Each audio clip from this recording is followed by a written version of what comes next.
তোমার ফোন ওয়েটিংয়ে কেন বর্ষা? মামা ফোন করেছিলেন। রাতে কথা বলতে পারবে? না। আমার পাগলিটা বুঝি বই পড়বে? না, আমি ঘুমাবো। বাই। আর একটু কথা বলি না? আমার প্রচণ্ড ঘুম পাচ্ছে। সকালে আমার প্রাইভেট আছে। রাখলাম। ফোন কেটে দিল বর্ষা। 2 বছরের রিলেশন ওদের। অয়ন প্রচণ্ড ভালোবাসে বর্ষাকে। ইদানিং বর্ষার ফোন বেশিরভাগ ওয়েটিংয়ে থাকে। অয়নের সাথেও বেশি কথা বলে না। সব মিলিয়ে দৈনিক 5 থেকে 10 মিনিট কথা বলা শুরু করলে বিভিন্ন রকমের বায়না।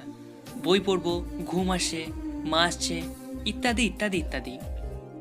এইসব ব্যাপারগুলোতে অয়ন প্রচণ্ড রকমের মানসিক আঘাত পেলেও বর্ষার কাছে মুখ ফুটে কিছু বলার সাহস পাচ্ছে না। এটা সেটা ভাবতে ভাবতেই অয়ন ঘুমিয়ে পড়ল।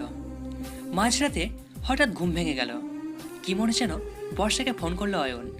বর্ষার নাম্বারটা মাঝরাতে ওয়েটিংয়ে। মনে হয় বুকের পাঁজরটা ভেঙে গেল অয়নের। এত রাত জেগে কার সাথে কথা বলছে বর্ষা? একটাই প্রশ্ন বারবার তার মাথার মধ্যে ঘুরপাক খাচ্ছে অয়নের। অনেক কবার ট্রাই করার পর ফোন রিসিভ করলো বর্ষা। এত রাতে কি হয়েছে তোমার? বারবার ফোন দিয়ে বিরক্ত করছো কেন? ঘুম আসছিল না, ভাবলাম তোমার সাথে একটু কথা বলি। তুমি কার সাথে কথা বলছিলে? সামনে আমার গ্রুপ সেমিস্টার, গ্রুপের ফ্রেন্ডের সাথে কথা বলছিলাম। ছেলেটি মেয়েটির কথা বিশ্বাস করলো, কারণ ছেলেটি অন্ধবিশ্বাস করতো মেয়েটিকে। আবারও ফোন কেটে দিল বর্ষা। অয়ন আবারও ফোন করলো বর্ষাকে। এখন আবারও ওয়েটিংয়ে। একটু পর অয়ন ফোন করেই যাচ্ছে, কিন্তু বর্ষা অন্য কারোর সাথে কথা বলছে। এইভাবে প্রায় 2 ঘন্টা চলে গেল। নাম্বারটা এখনও ওয়েটিংয়ে। কিছুক্ষণ পর নাম্বারটা বন্ধ করে রাখলো বর্ষা। অয়ন বুঝতে পারল বর্ষার মনের রাজ্যের রাজত্বটা এখন আর অয়নের হাতে নেই। সেটা এখন অন্য কেউ হাতিয়ে নিয়েছে। সেই রাতে আর ঘুম হলো না ছেলেটির। সারা রাত ধরে বর্ষাকে ফোনে ট্রাই করেই গেল, কিন্তু নাম্বারটা বন্ধ। পরের দিন হাজারবার চেষ্টা করে গেল সেই প্রিয় কণ্ঠটা একবার শোনার জন্য। 2 মিনিট পর পর চেষ্টা করে যাচ্ছে, কিন্তু কোনো কাজ হয়নি। সন্ধ্যাবেলা বর্ষার ফোন ওপেন পেল, কিন্তু ফোন তুলছে না। কয়েকবার চেষ্টা করার পর ফোন রিসিভ করলো। অপরিচিত একটা মেয়ের কণ্ঠ, আর সাথে সাথে বলে উঠল, কে আপনি? কাকে চান? জি, এটা বর্ষার নাম্বার না? কিন্তু বর্ষা এখন কথা বলতে পারবে না, একটু ব্যস্ত আছে। প্লিজ আপনি ওকে একটু ফোনটা দিন না, তার সাথে অনেক কথা বলার আছে।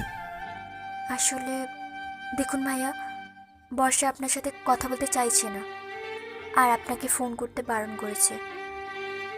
অয়ন নিজেকে আর কন্ট্রোল করতে পারছে না, ফোনের মধ্যে কেঁদে ফেলেছে।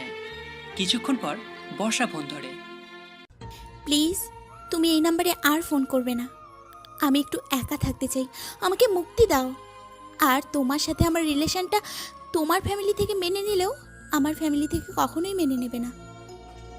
অয়ন শুধুই কাঁদছে, কিছুই বলছে না। মনে হচ্ছিল তার বুকের বাম পাশে কেউ যেন সজোরে একটা লাথি মারল। বর্ষাকে অনেক বোঝানোর চেষ্টা করলো অয়ন। শেষমেশ অয়নকে অনেক অপমানজনক কথা বলে বর্ষা। ভালোবাসি না তোমাকে। তোমাকে আমার বয়ফ্রেন্ড বলে পরিচয় দিতে লজ্জা লাগে। তুমি আমাকে আর ফোন করবে না। তোমার সাথে আজ থেকে আমার কোনো সম্পর্ক নেই। আমাকে ভুলে যাও, আর তোমার মতো কোনো লো ক্লাসের কাউকে বিয়ে করে নিও। আরও যাতা বলে অপমান করলো অয়নকে। তারপর ফোন কেটে দিল বর্ষা। কি করব বুঝতে পারছিল না অয়ন। সবচেয়ে কাছের বন্ধু রোহিতের ম্যাচে চলে গেল। নেশা করার বাজে বদ অভ্যাস আছে ওর। ব্রেকআপের কথা বলতেই অয়নের হাতে একটা সিগারেট ধরিয়ে দিল।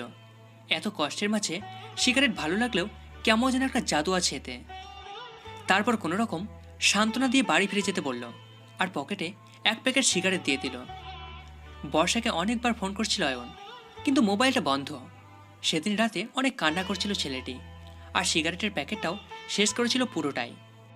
নিজেকে বিশ্বাস করতে কষ্ট হচ্ছিল, যেই অয়ন একদিন অন্যদের স্মোক করতে মানা করত, সেই অয়ন আজ কি করছে। এরপর থেকে প্রতিদিন রোহিতের ম্যাচে যাওয়া যেত। আজ 5 দিন হয়ে গেল। বর্ষার সাথে কোনো প্রকার কন্ট্যাক্ট নেই অয়নের। যেই ছেলেটি এক মুহূর্ত মেয়েটির সাথে কথা না বলে থাকতে পারতো না, সারাদিন মেয়েটির সাথে ফোনে কথা বলার অভ্যাস ছিল। দুজন দুজনার একটা কথা শোনার জন্য সারা দুনিয়ার সাথে লড়াই করত। বর্ষা ঠিক আগের মতো নেই, অনেকটাই পাল্টে গেছে, কিন্তু অয়ন নিজেকে একটুকুও পাল্টাতে পারেনি।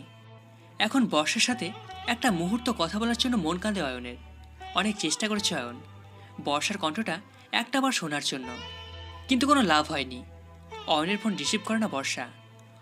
অপরিচিত কোনো একটা নাম্বার দিয়ে ফোন দিল। অয়নের কণ্ঠ শোনা মাত্রই ফোনটা কেটে দেয়। এই সেই মেয়ে যে অয়নের সাথে একটু কথা বলার জন্য বাসা থেকে দূরে কোথাও বেড়াতে যেত না। এই সেই মেয়ে যে অয়নকে এক নজর দেখার জন্য সবার চোখে ফাঁকি দিয়ে বাসা থেকে বেরিয়ে আসতো।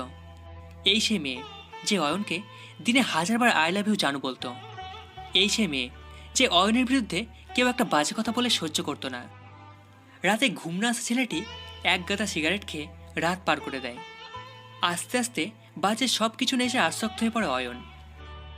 প্রায় 1 মাস পরের একদিনের ঘটনা। রোহিতের ম্যাচে যাচ্ছিল অয়ন। পিছন থেকে অয়ন বলে কেউ একজন ডাকলো। পিছনে তাকাতেই অয়ন দেখে বর্ষার ফ্রেন্ড ঈশিতাকে ডাকছে। কিছু বলবে? আপনাকে কিছু বলার ছিল বর্ষার সম্পর্কে। কি বলবে বলো। এখানে বলা যাবে না, ওইদিকে যে পার্কটা আছে ওখানে গিয়ে বসে বলি। এই বলেই হাঁটা শুরু করলো। অবুঝ শিশুর মতো ওর পিছনে হাঁটা শুরু করলো অয়ন। পার্কটা একটু দূরেই। প্রায় 20 মিনিট হাঁটার পর একটা বেঞ্চে বসলো অয়ন। তারপর ঈশি যা বলল